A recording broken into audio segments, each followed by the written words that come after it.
돈과 세상이 보이는 시간, 아침 경제 골든타임 박현진입니다. 네, 강수진입니다. 오늘도 알찬 소식들로 시작하겠습니다.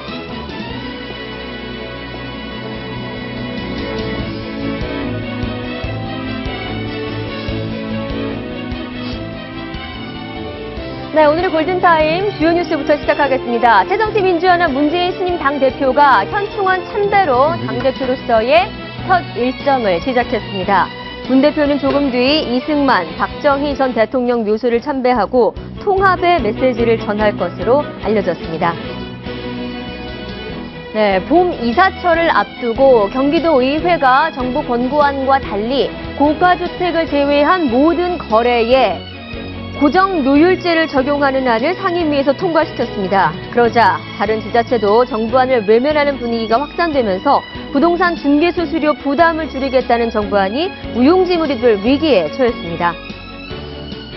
네, 다음입니다. 개주가 50억을 들고 야반 도주를 했다. 서울의 한 전통시장에서 갯돈을 관리하던 개주가 돈을 몽땅 들고 사라졌습니다. 시장 상인의 한 3분의 1인 70여 명이 이 개에 들고 있었는데 피해액이 50억 원에 이를 것으로 추산되고 있습니다. 지난 토요일 로또 추첨 방송 도중에 3개의 번호가 뽑힌 직후 약 3분간 추첨이 일시로 중단됐습니다. 나눔 로또 측은 기계에 장애가 생겨 예비 추첨기로 다시 추첨을 진행하게 됐다며 공식 사과했습니다. 네, 국가보안법 위반 혐의로 기소유예를 선고받고 강제 출국된 재미교포 신은미 씨가 미국에서 첫 공개 활동을 시작했습니다.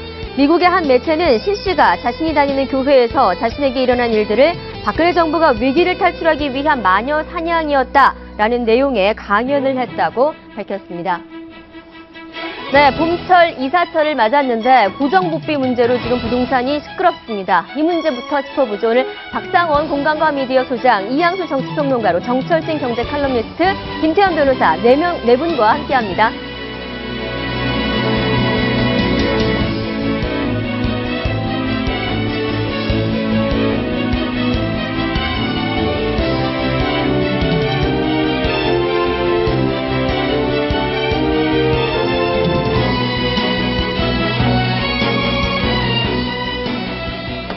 네, 최근 부동산 시장이 서서히 달아오르고 있습니다. 네. 오피스텔 청약 경쟁률이 100대 1이 넘었다고 하는데요. 네. 어떻습니까? 그렇습니다. 오피스텔이 다시 한번 광풍이 불고 있는 것 같습니다. 실은 작년에 오피스텔이 좀 주춤주춤하다가 급반등을 합니다. 매매가 상승이 일어나는데 2002년 이후에 최고치를 찍게 되는데 실은 조금 역설적인 게 오피스텔의 투자 수익률은 지금 많이 떨어진 상태거든요.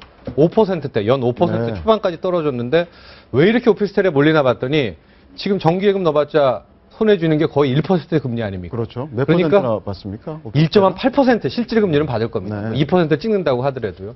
그에 비해서 오피스텔 하면 5%, 5.2% 정도가 나오니까 예. 상대적인 강점 때문에 다시 오피스텔의 수요가 몰리는 것 같아요. 네, 그런데 말입니다. 아까 저희가 주요 뉴스에서 소개해드렸듯이 정부가 반값 복비를 권고안으로 내려보냈는데 네. 경기도의회가 고정복비를 주장하고 나서면서 지금 갈등이 있다고요. 무슨 얘기입니까? 이게 살짝 어려운데 네. 이걸 잘 보시면은 그 저간에 좀 내막을 읽을 수가 있을 것 같습니다. 작년에 우리도 한번 다뤘었는데 이제 국토교통부가 권고 요율이라고 해서 부동산 네. 복비 이제 수정안을 제시를 했습니다. 그 핵심은 뭐냐면은 매매 같은 경우에는 이제 6억에서 9억 원 사이에 예. 네. 복비가 좀 과도하게 많다 해가지고 기존의 0.9%에서 이제 0.5%로 하나 내리는 신설을 하고요. 임대차, 즉 전세, 반전세 계약 같은 경우에는 이제 3억에서 6억짜리 요 구간을 하나 또 설정을 합니다. 과거에는 3억 이상이 비싼 전세라고 하지만 요즘은 너무 흔하니까요. 그래서 그렇죠. 이제 0.4% 이하에서 합의한다. 이렇게 해서 이제 권고안을 내렸는데 이제부터는 경기도도 그렇고 서울시도 그렇고 각 지자체가 이제 요율을 정하게 됩니다. 근데 지금 경기도의회에서 이제 부동산 단체하고 협의를 끝에 고정 요율을 하겠다라는 걸 발표를 하게 되는데 네. 이게 뭐냐면은 지금 국토부 경고안을 표를 한번 볼까요? 자세히 보시면 알겠지만 몇 퍼센트 이하에서 합의, 몇 퍼센트 이하에서 합의 이제 이런 식입니다. 가령 0.6% 이하에서 합의를 한다거나 이렇게 되는데 실은 이 자체로만 보면은 이제 고가라든가 중고가 주택이나 이런 데서는 매매나 임대차에서 그렇게 큰 차이가 없는데 네. 저가로 내려가 보면은 이 고정요율제라는 피해가 게 가장 거기서 큰 피해가 납니다. 피해를 입을 수 있다는 예. 거죠. 예. 표를 보면 정확히 알게 되는데 가령 이런 겁니다. 이제 매매 같은 경우에 지금 뭐 5천만 원에서 2억 원 사이라고 하면은 국토건구요율은 0.5% 이하에서 합의를 한다. 이런 건데 네. 경기도의회는 0.5% 이렇게 팍 찍어버렸거든요. 그럼 결국 애누리 과거에는 약간의 애누리가 있었고 딜이 가능했는데 그럼요. 그게 없어진다는 그게 그럼요. 건가요? 2억 원 밑에서는 더 많은 협상 여지가 있었는데 그래서 이게 왜 그런 거 봤더니 아마 부동산 단체 입장에서는 고가 주택에서는 우리가 손해를 보겠다. 대신에 중저가에서는 네. 고정요율제를 줘서 우리의 뭐 마진 이익을 확보해달라. 아마 이런 협상이 성공된 게 아닌가 이렇게 생각을 합니다. 네, 네. 뭐 3억 원 전세를 예로 들면 뭐 정부 안으로 하면 120만 원 정도 낼 수 있는데 경기도 의회 안으로 하면 한 240만 원, 2배 정도 차이가 날 수도 있다고 합니다. 이래저래 소비자만 굉장히 혼란스러운 네. 것 같습니다. 다음 주제로 넘어갈게요. 제목이 갑질 멈춰라입니다. 오늘 갑질 얘기가 저희가 한 몇 개 있는데 그렇죠. 이 목소리는 바로 뿔난 알바 노조들의 목소리입니다. 2년 전 자신들의 권익은 자신들의 손으로 지키겠다며 노조를 결성했던 이른바 알바 노조가 지금 단단히 화가 났습니다. 천천히 안으로 들어갑시다. 피켓을 든 젊은이들이 맥도날드 매장 진입을 시도하자 경찰이 막아섭니다. 아르바이트생들이 결성한 노동조합인 알바노조 조합원들입니다. 이들은 20분간 매장을 점거하고 맥도날드가 부당 고용을 하고 있다며 규탄했습니다. 대화에 나서지 않아서 본사에 메일도 보내고 공문도 보내봤습니다. 답이 없었습니다. 없어서 본사에 직접 찾아갔습니다. 나가서 본사에 직접 찾아간 알바노조는 맥도날드가 임금을 줄이기 위해 손님이 적을 때 아르바이트생을 조기 퇴근시키는 이른바 꺾기를 수시로 했다고 주장했습니다.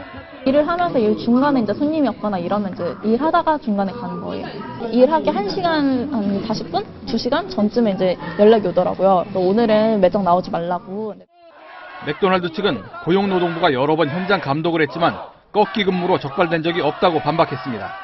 그래서 주장하시는 대로 허술하게 스케줄을 꺾기를 했다거나 이런 거는 정말 있을 수가 없는 일이거든요. 알바 노조는 아르바이트생의 권익을 침해하는 다른 업체 매장도 찾아가 점거 시위를 벌이기로 했습니다. 채널A 뉴스 임도현입니다. 근데 결국은 지금 가장 문제가 되는 건 꺾기라는 건데 네. 꺾기가 뭡니까? 네, 지금 쟁점 크게 두 가지인데 첫 번째가 꺾기, 두 번째가 최저 시급제인데요. 꺾기라는 게 알바 같은 경우에는 이제 뭐 5시간 파트타임을 일을 한다. 그러면은 바쁜 때가 있고 좀 쉴 때가 있지 않습니까? 네. 근데 지금 꺾기라는 거는 쉬는 타임에 강제 조퇴를 시킵니다. 네. 그러니까 5시간을 약속을 해놓고선 바쁠 때 받는 2시간만 해서, 예. 3시간, 2시간. 그렇죠. 돈을 3시간짜리를. 덜 주기 위한 꼼수군요. 돈을 덜 주기 위해서. 네.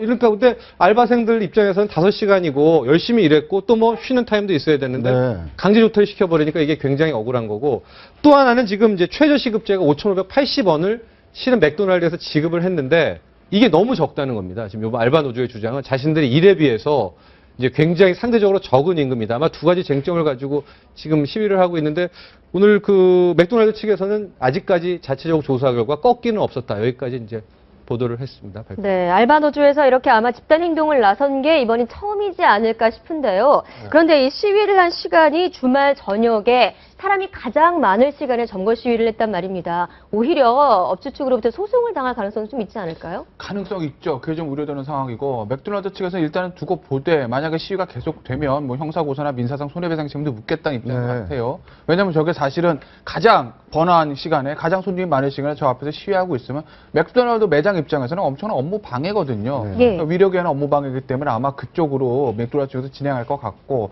그 노동쟁의에 관한 문제 일종의 이것 때문에 노동쟁의라면 노동쟁의인데 그 부분은 사실은 맥도날드 측 입장으로 보면 이게 노동위원회에서 부당해고 구제 신청을 했는데 알바생들이 기각됐다는 것이거든요. 그러면 1차적인 그 당국에서 조사 결과 맥도날드 측의 불법 행위가 없었다는 건데 글쎄 좀 뭐 상황이 어떻게 될지 조금 지켜봐야 되겠지만 현재까지 상황은 알바생들의 어떤 입장은 충분히 이해할 만하나 네네. 조금 그 뭐랄까 알바생들한테 약간은 불리하게 돌아가는 것 같아요. 그러니까 일단 사실관계를 좀 파악을 하고 알바생들 입장에서는 조금 냉정하게 사태를 지켜볼 필요가 있지 않나. 근데 과거에는 정치권 이슈로 뭐 사회적인 민주화 이슈로 젊은이들이 거리로 나왔는데 이번 좀 틀려요. 네.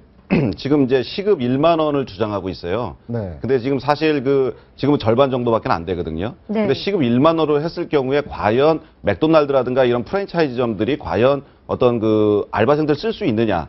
사실 그런 거는 좀 의문이거든요. 네. 왜냐하면 지나치게 많은 게 임금이 나가다 보니까 네. 오히려 시급 1만 원으로 했을 경우에는 알바생들의 일자리가 줄어들 가능성이 높다. 네. 그래서 저런 것들은 이제 1만 원을 이야기한 것은 아마 어느 정도 조금 올려달라 이제 이런 주장 같은데 저 문제가 사실 왜 이렇게 커졌냐면 지금 청년 실업이 문제인 것 같습니다. 네. 알바가 과거에 어떤 틈날 때 가서 하는 아르바이트 개념이 아니고 이제는 청년 실업 때문에 어떤 생계 그러니까 많은 대학생들이 지금 아르바이트를 하고 있잖아요. 뭐 실제. 대학생뿐만 아니고 대학을 졸업한 사람, 어떤 네. 대기 중에 있는 사람, 실제로 저게 생계로 유지되고 있는 사람들 꽤 많아요. 네. 그래서 청년 실업 문제가 해결이 되어야 이런 문제들도 좀 사그러들고 알바라는 건 정말 아르바이트 개념으로 잠깐 경험도 쌓고 뭐 용돈도 좀 벌고 이런 개념으로 해서 돼야 될 것 같은데 사회 현상이 그대로 반영되는 그런 일 같습니다. 네, 알겠습니다. 네, 뭐 이 문제뿐만이 아니라 미용실 업주와 미용사 간의 동업인데도 약간 갑질하는 그런 네. 내용들 지난 주말에 뜨거웠죠. 아무튼 갑질 이뿐만이 아니다. 우리 사회에 만연한 것 같습니다.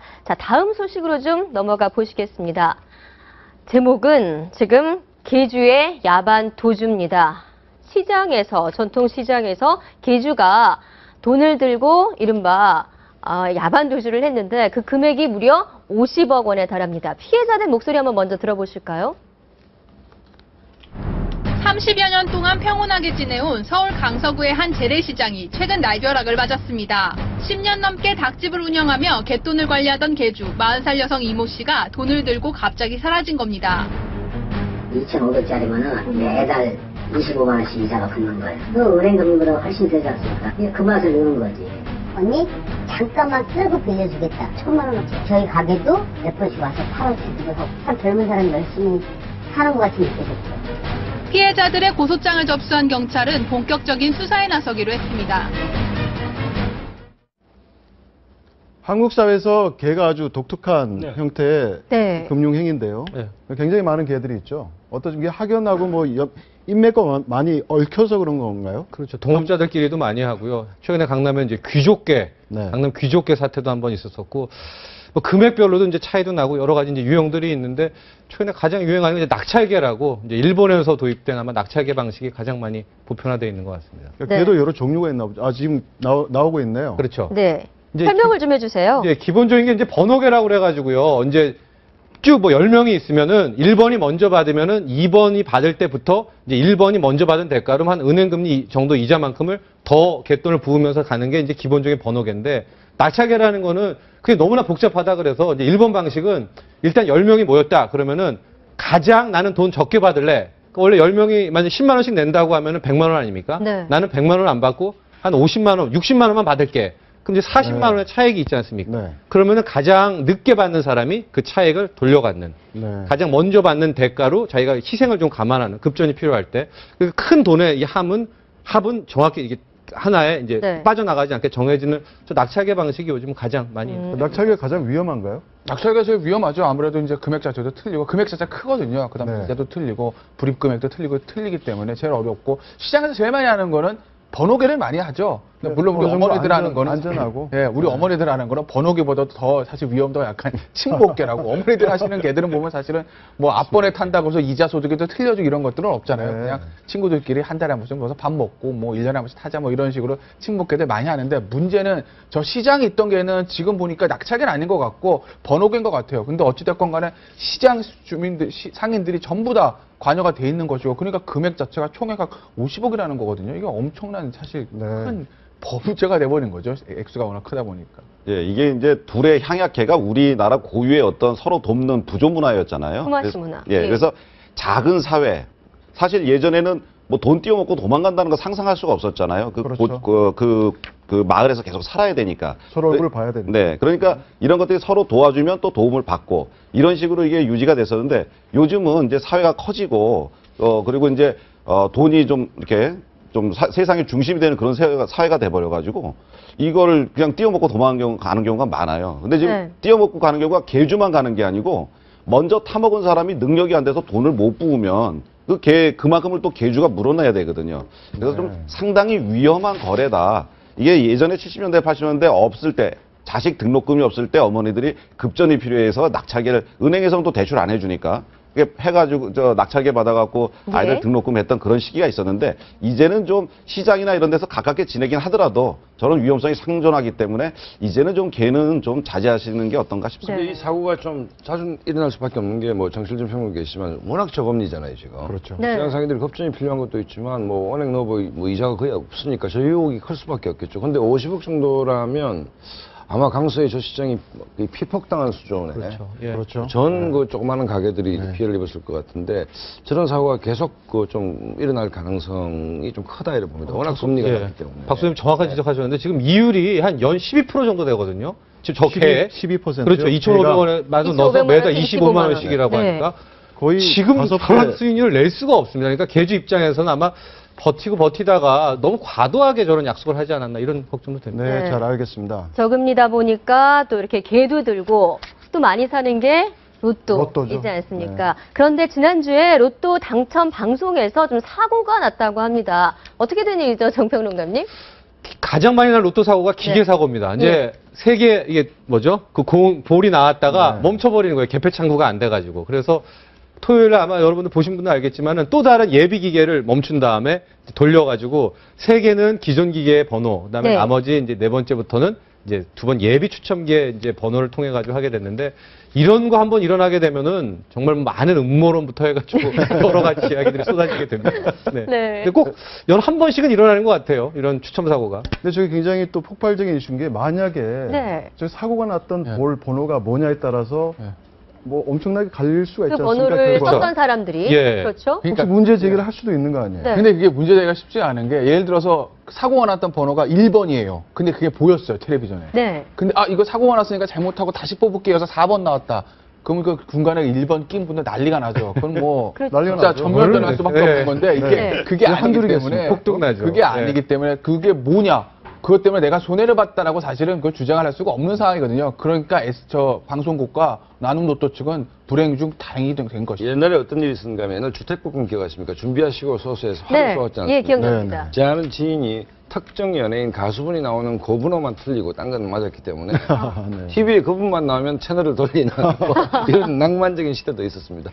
네. 이게 뭐 소송이나 이런 문제는 없는 건가요? 갈 수 있는, 그러니까 전혀 문제가 없다는 거죠, 규정상에. 일단은 나눔 로또 측에서도 규정이 없다는 것이고 소송을 하려면 피해자가 있어야 되는데 아까 말씀드린 게 피해자가 특정이 안 되거든요. 그때 그게 과연 뭐였느냐. 그게 나왔으면 내가 당첨됐을 것이다가 지금 입증이 안 되기 때문에 그리고 네. 뒷번호들은 사실 나오지도 않았잖아요. 네. 그러니까 이게 주장할 수가 근데 있는 이제 로또 상황. 관련해서 너무 디지털로 되니까 음모론이 많거든요. 그래서 아. 저는 다시 옛날 방식, 아날로그 방식으로 걸려가지고 왜 화살로 쏜다거나. 그 문제는 뭐 예. 특정 그 어떤 분이 정철진 선생 같이 유명한 분이 쏘았는데 그번에 맞춘 그 덕분에 당선된 사람은 한 명이지만 네. 많은 사람들은 원한을 사게 됩니다. 저 양반이 쏜 번호 때문에 내가 그 개인이 그렇죠. 개인이 근데 공정성은 이 아날로그가 더 이 뭐 별탈이 없지 않나. 근데 생각이 어차피 그 로또라는 게 복불복이지 않습니까? 네. 저 사고도 복불복의 하나다 이렇게 받아들인다면 아무 네. 문제가 없을 것 같습니다. 네, 아무튼 그 주에 로또 사셨던 분들 사고 나는 거 보면서 아마 혹시 내가 아니었을까라는 생각이 들면 또 담배 생각 좀 많이 나실 것 같은데 담배 얘기하려고 이 얘기를 좀 꺼냈거든요. 박앵커님 담배 피시는데 금연 계획 세우셨습니까? 네, 항상 있습니다. 하지만 영원한 꿈입니다. 예, 담배값 인상 후에 제 주위에도 이렇게 금연하겠다 하신 분들 많으신데 아직 금연을 실행하지 못하신 분들이 있다면 지금 이 코너 주목을 좀 해주시기 바랍니다. 금연을 하면 돈이 들어온다. 이렇다면 해야 되겠죠? 손재원 아나운서가 비법 소개해드리겠습니다. 네, 비법 공개 돈이 보인다. 오늘 알려드릴 비법은 돈 받아가며 담배 끊는 법입니다. 담배값은 올랐는데 주머니는 가볍고 이참에 담배 끊어야겠다 결심하신 분들 많으실 텐데요. 혼자서는 너무 어려운 금연. 그렇지만 금연 보조제나 금연 치료 의약품의 가격도 만만치 않습니다. 하지만 2월 25일부터는 금연 치료에도 건강보험이 적용된다고 하는데요. 금연 치료자를 위한 금연 상담, 금연 보조제, 금연 치료 의약품 비용 일부를 건강보험공단에서 지원하는 겁니다. 금연 치료 프로그램을 신청한 보건소 및 보건지소, 병의원을 찾아가서 금연 치료 프로그램에 등록하면 금연 치료 약물 및 보조제는 비용의 30%에서 70%까지 지원받을 수 있는데요. 금연 치료 약물은 약물 종류에 따라 알약 하나당 500원에서 1,000원, 니코틴 패치나 껌, 사탕 등 금연 보조제는 하루에 1,500원을 지원받을 수 있습니다. 하지만 의약품과 보조제 지원을 동시에 받을 수는 없고 금연 보조제 구입 비용 지원과 금연 치료 의약품비 지원 중 하나를 선택해야 한다고 하네요. 금연 치료가 가능한 병 의원 정보를 포함해서 더 자세한 내용을 알고 싶다면 1577-1000번으로 전화를 걸어 상담을 요청하거나 건강보험공단 홈페이지의 공지를 확인하시면 됩니다. 비법 공개에 돈이 보인다. 내일은 더 솔깃한 돈 버는 비법 가지고 돌아오겠습니다. 네, 돈 버는 비법까지 전해드렸으니까 저희 정치권 이슈로 넘어가 보도록 하겠습니다. 어제 새정치민주연합의 전당대회에서 문재인 의원이 당대표로 당선이 됐습니다. 네, 굉장히 그렇죠. 박빙의 승부였죠. 네. 아직 하지만 이 문재인 후보가 풀어야 할 산적한 숙제들 굉장히 많습니다. 자, 당선 후 소감과 입장 밝혔는데 다시 한번 들어보시죠.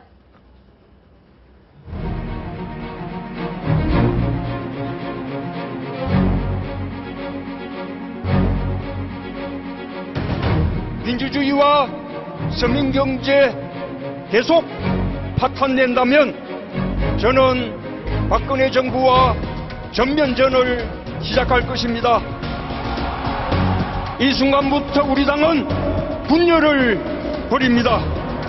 변화의 힘으로, 단합의 힘으로 위대한 진군을 시작합니다. 투명하고 공정하게 만들어서 개파 논란 또 개파 갈등의 소지를 원천적으로 없애겠다는 그런 약속을 드립니다. 네, 저희가 어제 열렸던 새정치연합 전당대회 주요 포인트를 3가지로 짚어봤습니다. 네. 판넬 보시면서 하나씩 보시죠. 네, 제목을 저희가 전당대회 까보기라고 했습니다. 지난 어제의 전당대회지만 다시 한번 좀 돌이켜서 씹어보도록 하죠. 첫 번째, 막판 룰 변경, 전대 6일 전에 변경이 됐죠. 당 분열에 불씨였다? 네, 저기 어제 보면 분열에 대해서 굉장히 많이 강조를 했는데 자, 지금 현충원에서 현재 시간 지금의 화면이 들어왔다고 하니까 이 얘기 좀 먼저 가도록 네, 할게요. 그렇죠. 바로 현충원에서 지금 문재인 당대표가, 신임 당대표가 이승만 전 대통령과 박정희 전 대통령의 묘소를 참배하는 모습입니다. 지금 문재인 당대표가 걸어 들어가고 있는 이곳이 바로 박정희 전 대통령의 묘소라고 하네요.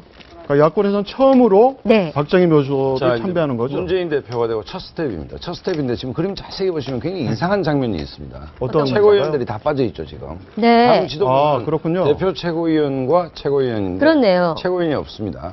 지금 누가 문재인 안 대표가 보이나요? 있고 최고위원 다 안 보이죠 지금. 네. 예. 이게 어떻게 됐냐면 정청래 최고위원이 나는 못 가겠다 이래 됐습니다. 전병헌 최고위원, 정청래 의원이 참여가 네. 되니까 모양이 이상하잖아요. 최고위원 중에 이제 5분에 한 사람이 빠지면 이빨 빠지는 모양이 되니까. 네. 그럼 최고위원 다 빠지자 해서 저렇게 된 거기 때문에. 그런가요? 문재인 의원이 대표되고 첫 스텝이 지금 현충원 방문인데 저거부터 지도부가 총 출동이 안 되는 그림을 연출하고 있다. 그 얘기는 문재인 의원의 앞날이 굉장히 험난할 것이라는 걸 예고하는 상징적 그림으로 저는 보입니다, 지금. 네.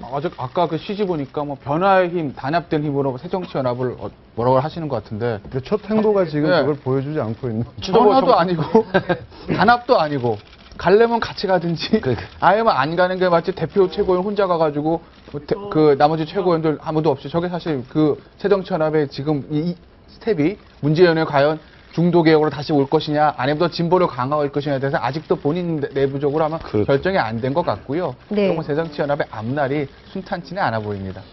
저 화면을 보면은 이번에 이제 뒤에 문희상 전 비대위원장 계신데 그렇네요. 문희상 전 비대위원장이 참 큰일을 하신 것 같아요. 나는 용기가 없어서 못 가지만 다음 대표부터는 좀 생각을 했으면 좋겠다 그랬는데 그 길을 깔아준 대로 이제 우리 문재인 신임 당 대표가 저기 가신 것 같고. 그 최고위원 중에 주승용, 정청래, 전병헌, 오영식, 유승희 의원 이렇게 5분이 계시잖아요.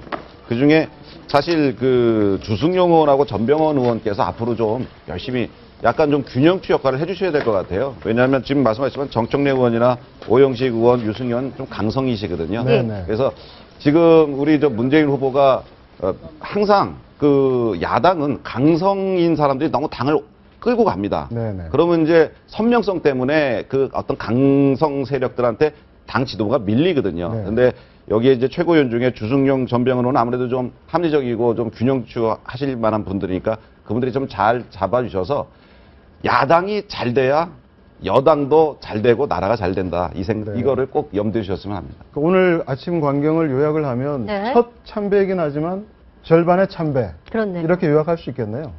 뭐 그렇죠. 아직은 좀 많이 과제가 왜냐하면 남아있고. 저게 굉장히 역사적 장면인 게 네. 기본적으로 친노가 다시 부활을 한 것인데 확장성이 떨어진다 했거든요. 친노가 2년 만에 부활. 네, 확장성이 떨어진다는 얘기는 중도로서 확장성이 떨어지는데 산업화라는 역사적 시기에 대한 전면 부정이었죠. 네. 그러니까 뭐 민주 대 반민주라는 프레임에 갇혀 있었기 때문에 그래서 당 대표가 이제 그걸 깨고 나가겠다, 중도로 확장성을 가지겠다라고 이제 문재인 의원의 첫 스텝인데 첫날부터 지도부가 다 빠져버리니까. 네.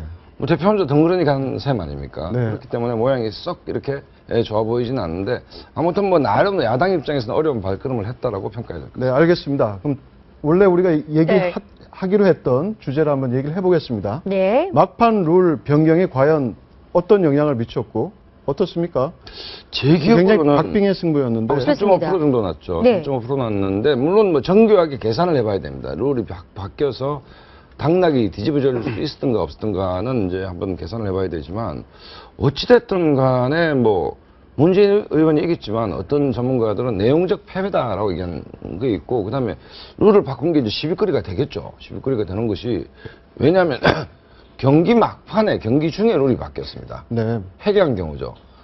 룰을 정해놓고 시합을 하는 것인데 시합 한참 진행 중이다가 D-2, 3일 날 룰을 바꾸니까 그것도 이제 그 바뀐 룰이 합리적이냐면 그렇지 않다는 사람들이 많거든요. 네. 여론조사 반응 방식을 놓고 그렇기 때문에 네.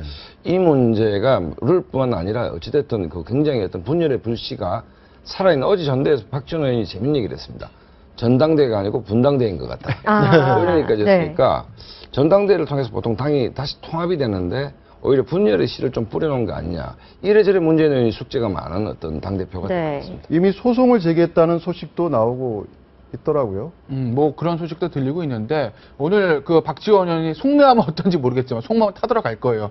하지만 일단 경기는 진 거다라고 해서 이제 승복하는 어떤 첫 일성을 내놨거든요. 그렇기 때문에 그 문재인 의원을 아마 지지하는 측에서 그 당원 측에서 아마 소송을 냈을 텐데 그 소송도 아마 그 취하를 할 것 같아요. 아마 그렇게 되지 않겠습니까? 보수인 박지원 의원 자체의 스탠스가 그런데 그래서 설사 저 소송이 계속된다 하더라도 이미 선거가 끝난 거기 때문에 아마 효력 정지 갖춰버릴 텐데 저걸 가지고 어떤 이미 완성된 선거 결과가 뒤바뀌지 않거든요. 네. 이 당 분열의 불씨가 남아있다는 사실은 좀 약간 주목해야 될 필요가 있을 것 같아요. 왜냐하면 이제 그동안 계속 박지원 후보 측에서 이 명분을 축적을 해왔거든요. 네. 그리고 사실 이번에 그 룰 변경으로 인해서 권리당원들의 투표율이 굉장히 낮았습니다.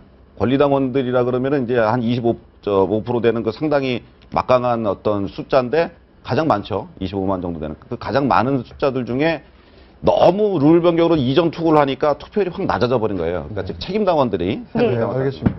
그 부분 좀 아쉬운. 두 번째로 한번 볼까요? 네. 자, 두 번째로 넘어가 보도록 하겠습니다. 흥행휴가 노린 어설픈 꼼수. 어제 얘기인데 원래 5시에 발표하기로 했다가 6시였다가 6시 반까지 지금 미뤄졌습니다.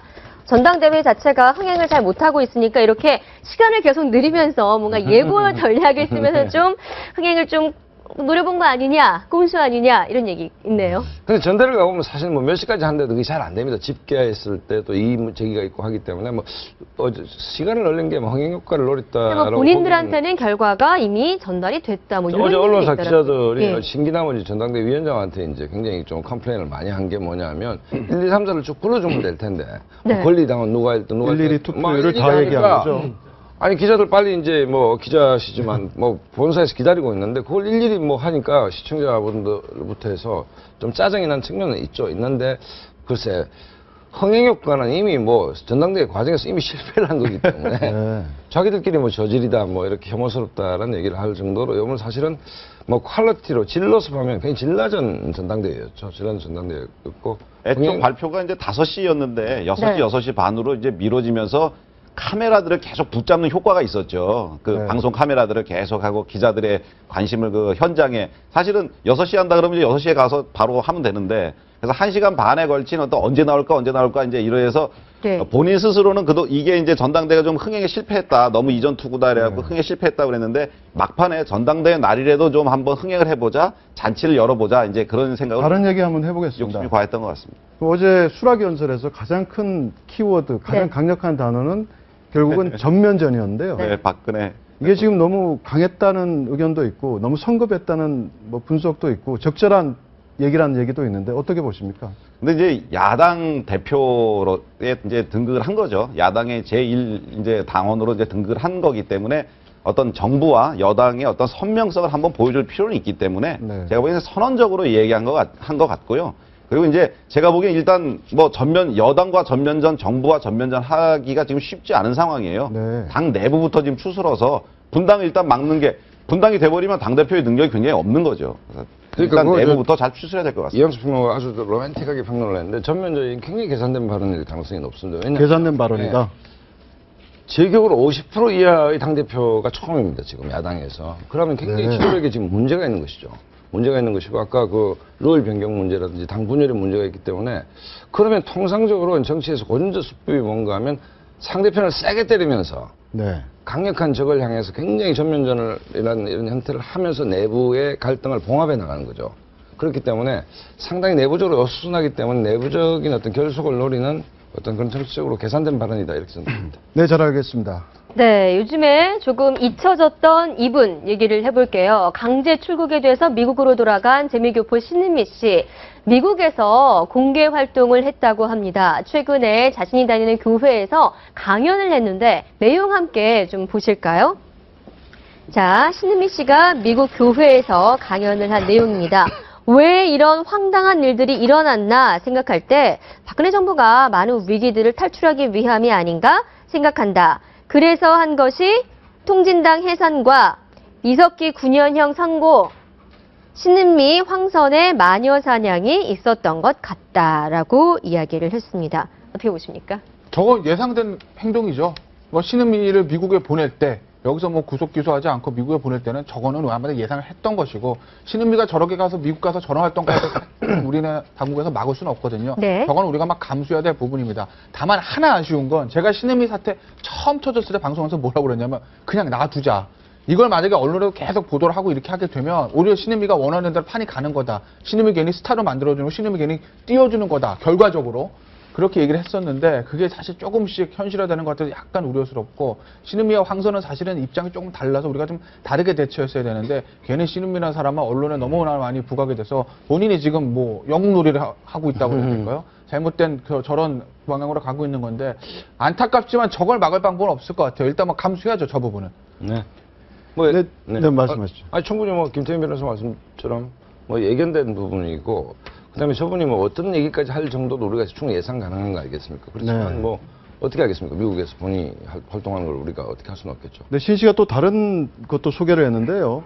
SNS를 통해 왕성한 활동을 지금 보이고 있습니다. 최근에 북한에 있는 설경이란 수양딸에게 받은 7페이지의 편지 내용까지 공개했는데 지금 화면을 한번 보시죠. 네, 이거는 이제 신은미 씨가 수양딸이라는 설경이한테 보낸 편지고요. 또 이 설경 씨한테 받은 편지도 공개를 했습니다. 지금 내리사랑이라는데 이 편지 읽는 내내 어머니 품은처럼 뭐 푸근함과 큰 위로를 얻는다. 저도 내용 읽어봤는데 굉장히 뭐 조금 뭐 만났을 때의 어떤 내용, 이런 어떤 소소한 내용들 담고 있더라고요. 그러면서 이제 아까 보셨던 그런 비슷한 언급을 좀 하고 있는데 북한에도 이 어떤 종북 콘서트 논란 그리고 이 신은미 씨 자체가 강제 추방된 사실 뭐 이런 것들이 다 전달이 되긴 되나 봅니다. 그렇죠. 당연히 이 남쪽 상황 드라마도 더 많이 본다는데요, 뭐 북한 분들이.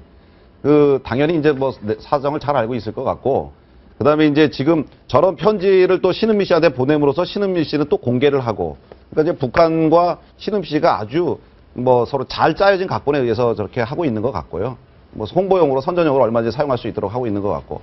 근데 한 가지 저는 여기서 안타까운 게 신은미 씨가 북한에 저렇게 예쁜 수양딸이 있을지 모르겠습니다만 이 남한에도 한국에도 자녀분들이 있거든요. 근데 지금 한국에 왔을 때 단 한 번도 자녀분들을 만난다든지 자녀분들과 저렇게 다정한 포즈를 취하고 그렇습니까? 그런 걸 하지 못한 게 참 부모된 마음으로서 좀 안타까운 마음이 있습니다.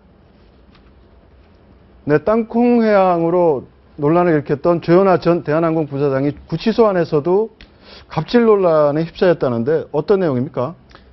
근데 그 접교실이 있는데 그걸 이제 두 개 특별면은 아니었습니다. 이제 두 개 방에 접견실이 있는데 아침부터 거의 이 방들을 네. 변호사와 함께 이제 점유하다시피 해가지고 네. 기타들 많은 면회온 사람들이 이제 항의도 많이 받고 있는데 한번 에피소드 이제 보도된 내용에 따르면은 변호사가 들어오지도 않았는데 한 방에 미리 조연아 씨가 가서 앉아 있었다는 거예요. 그래가지고 뒷차례에 있는 변호사가 어떻게 이런 법이 있느냐, 어떻게 이 피의자가 가서 앉아 있냐, 그래서 네. 다시 변호사가 항의를 해서 그 방을 이제 뒤에 신청했던 이 접견실 그 팀이 다시 확득을 하는 뭐 이런 에피소드 있다고 하는데 그래서 지금 다시 한번 접견실에서도 뭐 구치소에도 갑질 논란 이런 게 보도가 크게 되고 여론이 좋지가 않습니다. 감옥에서도 갑질하는 거냐라고 하는데 조현아 전 부사장 말고도 이렇게 좀 지금 감옥살이를 하고 있는 재계 인사들 같은 경우에 접견 변호사가 따로 있다라는 얘기도 있잖아요. 모 회장님, 네. 지금 들고 가시는 모 회장가 누군지는 말씀 안 드릴게요. 아직 시기가 나오고 저분들 중에 한 분인데 네. 저분들 중에 어떤 한 분은 어떤 애냐면 그 서울구치소가 방이 되게 많거든요. 전용 방이 계세요. 전용방. 그러니까 아침부터 저녁까지 거기 계세요. 제가 서울구치소 갈 때마다 항상 그 방에 앉아 계신 걸 봤어요. 아, 보셨습니까? 네. 그러면 그 방에 들어오는 변호사들은 뭐 접견만 전문하는 변호사도 있고, 네. 그리고 이제 재벌이기 때문에 그 내부 회사들 회사 변호사들도 있거든요. 그 회사 출신 변호사도 있고, 정말 사건 담당한 변호사도 있고, 와서 뭐 사건 얘기도 할 때도 있고, 딱 이제 보면은 어떤 서류들 가지고 얘기하는 게 좀 보이잖아요. 그럼 이제 사건 서류 이렇게 쌓아놓고 얘기할 때도 있고, 그게 아니면 회사에 가는 것처럼 보일 때도 있고, 그게 아니면 뭐 신변 어떤 그냥 뭐 잡담하는 걸 보일 때도 있어요. 근데 저것도 사실은 어떻게 보면은 변호사의 접견을 받을 권리가 있기 때문에 저거 우리가 뭐 좀 뭐라 할 수는 있지만 법적으로 문제되는 건 없거든요. 그러니까 참 비판하고도 애매모호한 구석은 있어요. 근데 조현아 씨 같은 경우는 왜 문제가 되냐면 서울구치소는 방이 워낙 많습니다. 워낙 많기 때문에 한 사람이 아침부터 밤까지 방 하나 독점한다고 해서 다른 어떤 재소자들이 면회를 못하거나 그런 일이 벌어지지 않거든요.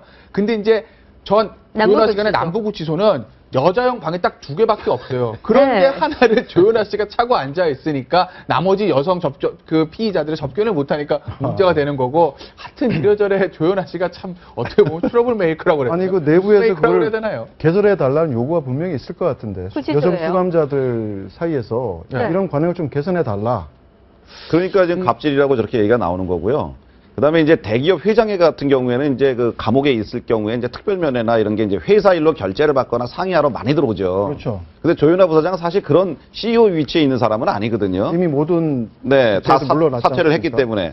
그러니까 어떻게 보면은 그 대기업 회장 흉내를 좀 내고 있는 거 아닌가. 이제 그런 생각도 좀 드는데 그 안에서 저렇게 차고 하면은 점점점 더 여론이 안 좋아지니까 안에서 좀 자제하는 것이 좋을 것 같습니다. 그러니까 이제 부친인 조양호 회장이 자기 딸이 여기서 좀 인생 공부를 좀 많이 하길 바란다고 했는데, 다른 사람은 그 구치감에 앉아 있는데 혼자서 대기실에 접견실에 앉아 있으면 인생 공부가 좀 될지 정말 그것도 의문입니다. 네, 땅콩 회항 때부터 조현아 전 부사장 본인도 그렇고 또 주변도 그렇고 어떤 상황에 대한 판단 자체가 굉장히 잘 되고 있지 않다라는 생각이 들어요. 그래서 홍보팀 논란도 계속 있지 않았습니까? 마지막 결심 공판 이제 3년 검찰이 구형을 했고 설 전에 아마 선고가 나온다는 얘기도 있고 하는데 실은 이제 이례적으로 빠른 거죠.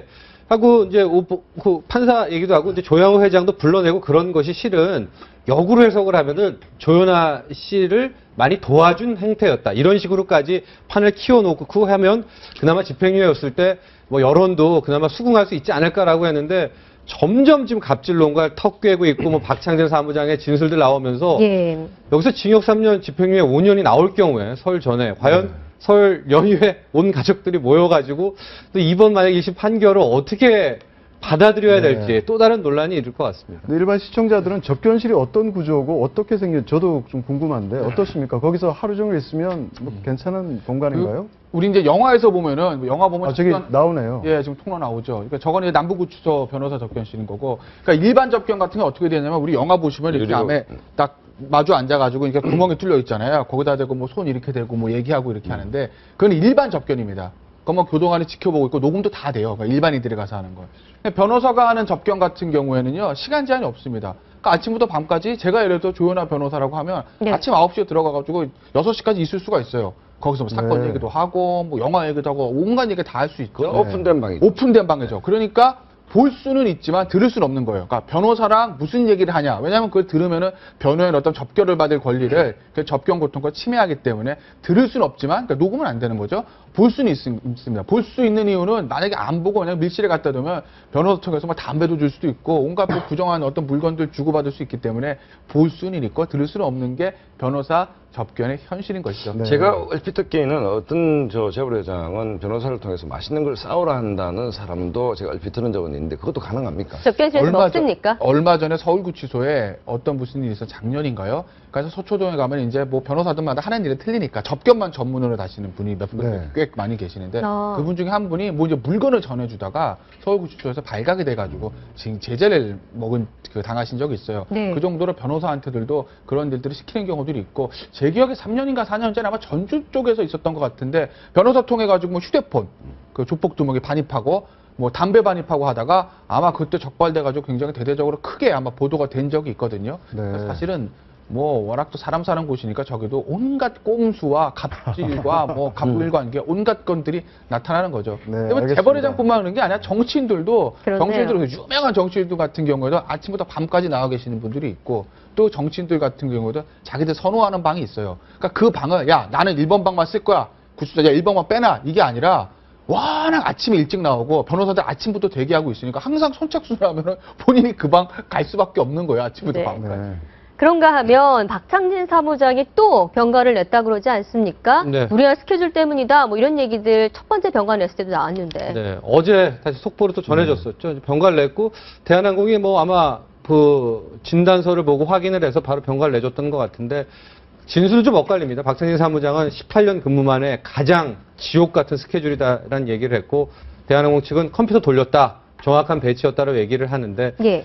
글쎄요, 여기서 논점은 이 정도 박창진 사무장이라면 컴퓨터를 돌릴 게 아니라 대한항공 측에서 오히려 그동안 노고의 그 피해에 따라서 줄여주거나 이런 식으로 한 발 더 앞선 행보를 보여면 참 좋겠다라는 생각을 하는데 뭐 이래저래 뭐 끝까지 가는 것 같습니다. 아니 그러니까 기업 문화를 바꾸겠다고 여러 번 얘기를 했지 않습니까, 조영호 회장이. 그러니까 어떻게 보면 이게 위기이면서 기회일 수가 있거든요. 그러니까 온 국민이 박창진 사무장이 어떻게 근무를 하는지 걱정스럽게 보고 있습니다. 그렇다면 오히려 좀 편안하게 근무할 수 있는 여건을 만들어준다면 대한항공도 기업 문화가 좀 바뀌구나 뭐 이렇게 느낄 수 있을 텐데 계속 이런 일이 반복된다면 정말 복수하고 있는 거 아닌가 뭐 이런 느낌을 갖잖아요. 그다음에 저 양반이 정말 대한항공에 다닐 수 있을까 이런 걱정들이 있기 때문에 뭔가 아까 그 정실진 선생님 말씀하셨듯이 뭔가 좀 홍보 역량이 너무 수준이하다 이런 생각을 지울 수가 없습니다. 네, 알겠습니다. 다음은 박원순 시장의 28억 전세로 넘어가 보도록 하겠습니다. 은평구에 있다가 공관을 종로구 가회동에 있는 새로운 공관으로 옮기겠다라는 얘기 있었는데 드디어 입주를 했습니다. 전세가 2억 8천만 원이었는데 지금 28억으로 한 10억 정도가 뛰었어요. 박원순 시장이 눈앞에 보이는 그 푸른 기와집을 가려고 노력을 하는 것 같기는 한데 네. 저는 스텝이 굉장히 엉긴다라는 생각이 드는 것이 스텝이 엉긴다? 네, 공간 어떤 문제는 의미인가요? 처음에 취임했을 때 오세훈 전 시장이 썼던 공간이 있었지 않습니까? 네. 그걸 가지 않겠다라고 했습니다. 그리고 그거는 어차피 전세 낼 이유도 없는 서울시장 공간입니다. 그리고 은평구에 2억 8천만 원짜리 아파트로 갔죠. 서민행보를 했죠. 재선이 됐습니다. 갑자기 전세 28억에 왕기가 서린 뭐 풍수상 좋다는 그럼 저게 지금 과연 시민운동가 출신의 박원순 시장이 할 행보인가? 예. 법적으로는 문제는 없겠지만 맞습니다. 하필이면 지금 가회동이기 때문에 더 문제가 되고 있습니다. 그때 저희 며칠 전에 정청칠 평론가와 함께 장충동 땅을 삼성가에서 사들이려는 전쟁 얘기를 한 적이 있었는데 말씀하시지 않습니까? 가회동 땅. 대대적으로 고관 명작들이 사는 땅이다. 예, 권력은 가회동, 돈은 장충동. 아주 뭐 양대 산맥이죠, 풍수에. 그런데 가회동 저 그림 보시면 알겠지만은 꼭 대선 전에 이명박 전 대통령 같은 경우에는 가회동을 한번 찍고 청와대로 입성을 했습니다. 근데 그 옆에 보면 잠깐 살았던 거죠? 그런데 이회창 전 대표 같은 경우에는 굉장히 역설적인데 살다가 오히려 대선 직전에 가회동을 떠납니다. 그래서 이 대통령이 아니라 물론 풍수지리적 입장에서 그러니까 이명박 대통령하고 이회창 전 대표가 역설적으로 엇갈리는 거고요. 또 이제 정주영 명예그룹 회장 역시도 가회동을 한번 그러니까 즉 대권이나 어떤 큰 권력이 있을 경우에는 꼭 한번 들르는 곳이 이제 가회동이다 이렇게 보여지는데 박원순 시장도 왜 많이 이렇게 언급이 되느냐? 왜 가회동으로 들어갔을까? 그러니까 왜라고 생각하세요? 저희 시청자들도 그게 궁금할 것 같은데. 뭐 표면적인 이유는 뭐 비상 뭐 의회도 해야 되고 그렇기 때문에 뭐 회의실이나 접견실이 있는 큰 집이어야지 좋겠다. 그리고 뭐 외부 손님들도 많이 오고 이제 그래서 한다 그러는데 제가 생각하기에는 그 뭐 풍수지리 뭐 이렇게 얘기하면은 서울시장이 너무 좀 비과학적으로 행동하는 것 같고 그래서 일단은 뭐 서울시에서 좀 1,500만 서울 시민의 어떤 그 규모에 걸맞는 그런 어떤 뭐 공간이 있어야 되지 않겠나 해서 한 것 같은데 좀 행동을 조심할 필요가 있을 것 같아요. 박원순 시장께서. 왜냐하면 이분이 다른 어떤 관료 출신이나 뭐 어떤 기업인 출신이나 이런 분이 아니거든요. 그렇죠. 왜냐하면 벼슬을 져버리고 예전에 뭐 초야에 묻혔던 선비와 같은 그런 어떤 시민사회단체에서 존경을 받고 시민사회단체를 운영하던 분이었거든요. 그렇다 그러면 기존의 관료 출신, 뭐 기업 출신 어떤 시장님들과는 좀 달라야 된다고 생각해요, 행동이. 그런데 오히려 더 뭐 이번에 서울시장 문제라든지 그다음 참여연대라든가 뭐 아름다운 가게에서 기업들로 받던 기부금품이라든지 그다음에 이번에 이제 이런 어떤 시장 공관까지 계속 문제를 일으키고 있는데 이런 식으로 하신다 그러면은 본인은 가회동 찍고 뭐 그쪽 북악산 밑으로 가고 싶을지 모르겠지만 그러면 국민들이 동의해주지 않죠. 그럼 결국 이번에 옮긴 것도 금방 말씀하신 것처럼 다음 정치 행보와 관련이 있다고. 뭔가 이제 이걸 좀 심평적으로 좀 봐야 될 장면이 있는 것이, 그러니까 서울시장 하기 전에는 공직 경험은 전혀 없습니다. 지금 박원순 시장이 없기 때문에 공무원들 사이에 좀 포위됐다는 느낌도 개인적으로는 좀 같습니다. 왜냐하면 내무 공무원들이 가지고 있는 그 기본적으로 모시는 능력, 뭐 좀 더 야박하게 얘기하면 윗사람을 편안하게 하는 능력은 대단하거든요. 굳이 28억짜리 전세에 갈 이유가 정무적으로, 내가 만약에 정무적으로 박원순 시장을 모신다면 결사반대를 했을 겁니다. 왜냐하면 이미지라는 것은 쌓기는 굉장히 힘든데 하얀 와이샷에 우리가 고추장을 탁 떨어뜨리면 표시가 나지 않습니까? 저거는 박원순 시장의 어떤 정치 행보에 전혀 어울리지 않는 귀족 행보잖아요, 저게. 그렇죠. 저희들도 가회동을 가보면 여기 누가 살지?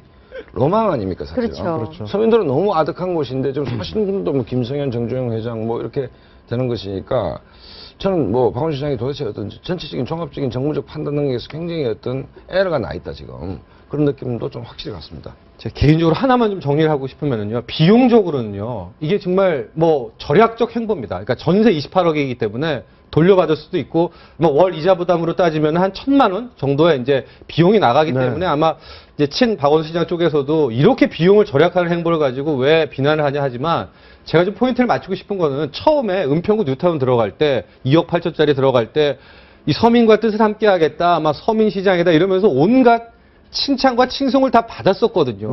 그래 놓고선 갑자기 재임 중기에 28억짜리로 들어가니까 그러면 그 당시에 처음에 받았던 그런 서민들의 많은 그 칭찬들은 다 뭡니까? 그 한순간에 날려보내는 거 아닙니까? 근데 이런 측면은 빼놓고 비용적으로는 절약했다. 서울시가 더 아꼈다. 여기만 초점을 맞추면 오히려 박원순 시장이 앞서 말한 그거는 굉장히 잘못 생각하고 있는 거예요. 방법 하나밖에 없는 것 같아요. 박원순 시장이 그냥 평민 선언하세요. 나는 서민이 아닙니다. 박원순 시장 서민 아니거든요. 그 박원순 시장 보고 누가 서민이라고 그러겠어요? 그 사람은 물론 뭐 시민운동 많이 하셨지만, 근데 박원순 시장은 워낙 서민, 워낙 나는 서민과 함께 한다는 이미지를 너무나 강하게 했기 때문에 앞으로 뭐 박원순 씨가 또 3선을 하실지 대선 나가실지 모르겠지만 본인의 정치 행보에 있어서 다른 사람이라면 그냥 묻힐 것도 박원순 시장도 항상 언론에서 안 좋게 보고 문제가 될 겁니다. 그것은 박원순 시장 그만큼 서민적인 어떤 그런 행동들을 해왔기 때문이거든요. 편하게 정치하시려면 계속 서민 하시던지 아니면 이제 평민 선언하고 그냥 편하게 사십시오. 네, 소장님 어떻습니까? 정치권에서 뭐 박원순 시장뿐만이 아니라 사실 이렇게 풍수지리적으로 고관이 탄생한다는 지역에 가는 거는 기회를 제공해 줄 수 있는 아주 본인 역할인데 이런 거 좀 많이 쫓아갑니까? 아니 이제 풍수 뭐 역술의 정치인들이 이제 이게 뭐 이렇게 국회의원들이 왼쪽으로 들어지면 뺏지고 오른쪽으로 들어지면 감옥이라는 얘기 아니십니까? 그러니까 그만큼 인생이 아슬아슬하기 때문에 도대체 운이나 풍수에 이제 많이 이제 집착을 하죠. 집착을 하는데 아무리 그렇다 하더라도 가해동이 뭐 왕기가 서렸다 하더라도 제가 단언컨대 국민의 마음을 얻지 못하고 이사 간다고 그 대통령이 될 수 있는 건 아닙니다. 근데 최소한 어떤 박원순 시장이 가해동 갔다. 왜 가해동입니까? 뭐 여러 가지 설이 있지만 풍수적 측면이 분명히 고려됐을 거예요. 고려됐는데 박원순 시장이 풍수적 측면을 고려하고 귀가 솔깃했다면 박원순답지 않고 정치적 인의 중심을 놓치고 있다. 역설적으로 그걸 표현하는 것일 수도 있다고 봅니다. 네, 청와대를 꿈꾸는 자 과연 가회동으로 가는지 지켜보시면 되겠습니다. 오늘 말씀 여기까지 듣겠습니다. 감사합니다. 고맙습니다. 네. 네, 골든타임 오늘 준비한 소식은 여기까지입니다. 네, 고맙습니다.